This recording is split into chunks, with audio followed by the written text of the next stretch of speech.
રાજ્યભરમાં તારીખ 29 જૂનથી 6 જુલાઈ 2026 સુધી સહકાર સપ્તાહની ઉજવણી થઈ રહી છે, જેના ભાગરૂપે ભરૂચ અને નર્મદા જિલ્લામાં સહકારી ક્ષેત્રના અગ્રણીઓ અને સભાસદો દ્વારા પર્યાવરણ જતનના સંકલ્પ સાથે વ્યાપક સ્તરે વૃક્ષારોપણ કાર્યક્રમોનું આયોજન કરવામાં આવ્યું છે।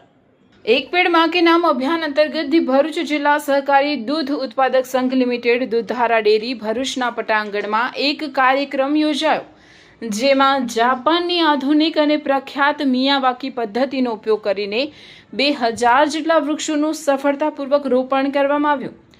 મિયાવાકી પદ્ધતિથી રોપાયેલા વૃક્ષો ટૂંક સમયમાં ગીચ વનનું સ્વરૂપ ધારણ કરશે, જે સ્થાનિક પર્યાવરણ માટે ખૂબ જ આશીર્વાદરૂપ સાબિત થશે।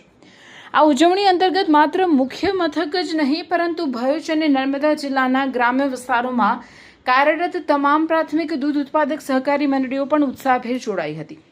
બંને જિલ્લાની પ્રાથમિક મંડળીઓ દ્વારા અંદાજે 10,000 જેટલા છોડવાઓનું રોપણ કરીને હરિયાળી ક્રાંતિ તરફ કદમ વધાર્યા છે।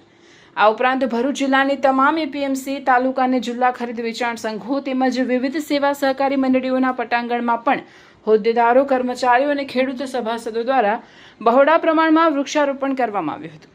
ઉલ્લેખનીય છે કે સહકાર સપ્તાહના પ્રારંભે તારીખ 29 જૂનના રોજ તમામ મંડળીઓના હોદ્દેદારો અને સભાસદો દ્વારા સહકાર પ્રતિજ્ઞા પણ લેવામાં આવી હતી। આમ ભરૂચ જિલ્લામાં સહકારિતાની સાથે સાથે પર્યાવરણ સુધારણાના સમન્વય સાથે આ વર્ષે સહકાર સપ્તાહની યાદગાર ઉજવણી કરવામાં આવી રહી છે।